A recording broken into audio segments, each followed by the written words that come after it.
शरीर के जो सगे संबंधी हैं उसके प्रति ममता, ये दो मोह के कारण, अज्ञानता के कारण माने जाते।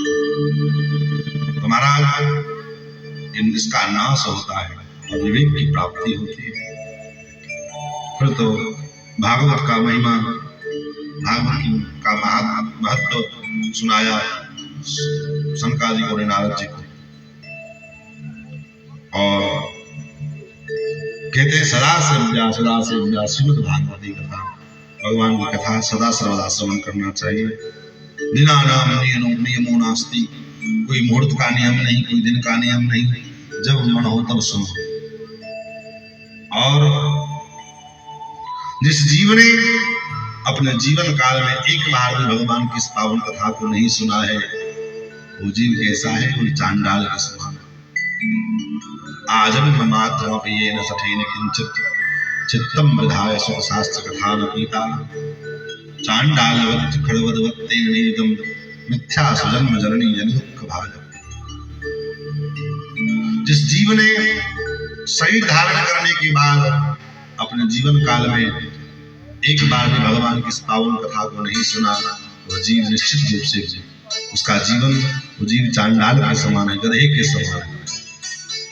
उसका जन्म केवल और केवल अपनी मां को प्रसवजन्य पीड़ा प्रदान करने के लिए हुआ है, बाकी और कोई। महाराज कैसे कैसे जीवों का उद्धार हो सकता है, उसी क्रम में श्री सनकादिकों ने कहा कि जो जीव जीवन भर पाप किया हो और अंत समय में भी भगवान की पावन कथा का आश्रय ले ले, ऐसे जीव का भी उद्धार हो सकता है। जिसके माता पिता का पता नहीं है, सत्य से हीन है और क्रोधी है, 5 प्रकार के जो महापाप शास्त्रों में कहे गए हैं, मदिरापान, स्वर्गस्ते, गुरुवाज्ञागमन और इत्यादि, ये सब जो 5 महापाप हैं, इन महापाप को करने वाला व्यक्ति भी अगर अंतिम समय में भगवान की इस कथा का आश्रय ले ले, उसका भी उद्धार हो जाता है। और उसी क्रम में सनकादिकों ने ये धुंधकारी का चरित्र सुनाया, धुंधकारी कथा सुनाई कि आत्मदेव नामक ब्राह्मण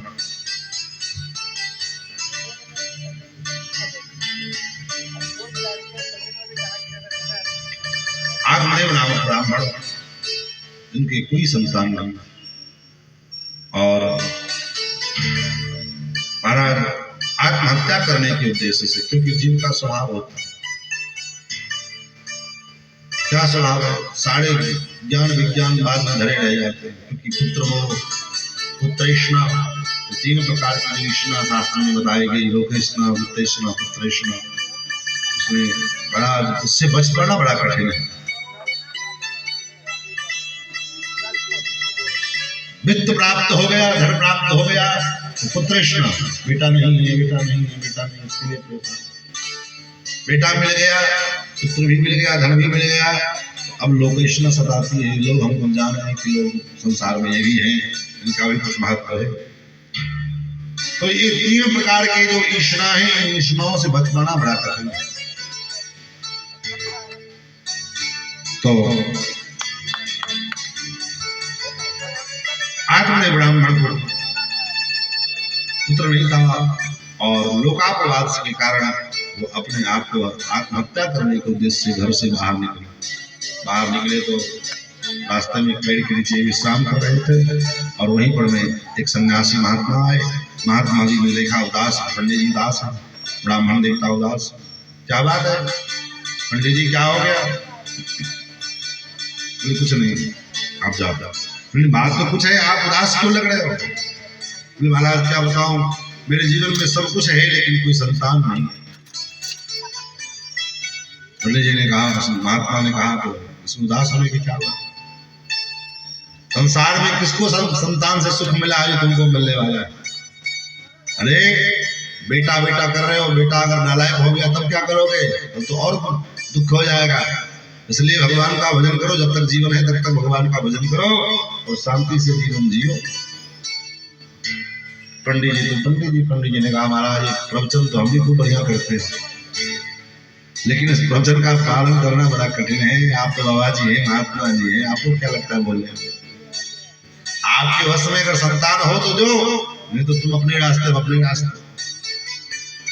महात्मा जी ने कहा मैंने तुम्हारी भाग्य की रेखा पढ़ी है, अरे इस जन्म की कौन कहे, 7 जन्मों तक तुम्हें कोई पुत्र नहीं है।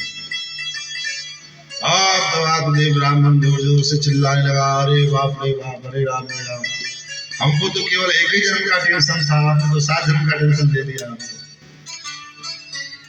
हम तो इसी जन्म के बारे में जानते थे तो एक जन्म के लिए परेशान थे, आपने तो हमारे दुख को 7 गुना बढ़ा दिया। अब तो मैं आत्महत्या करूंगा और आपके पैरों में मत्था पटक के मैं मरूंगा और आपको हत्या लगेगी ब्रह्म हत्या।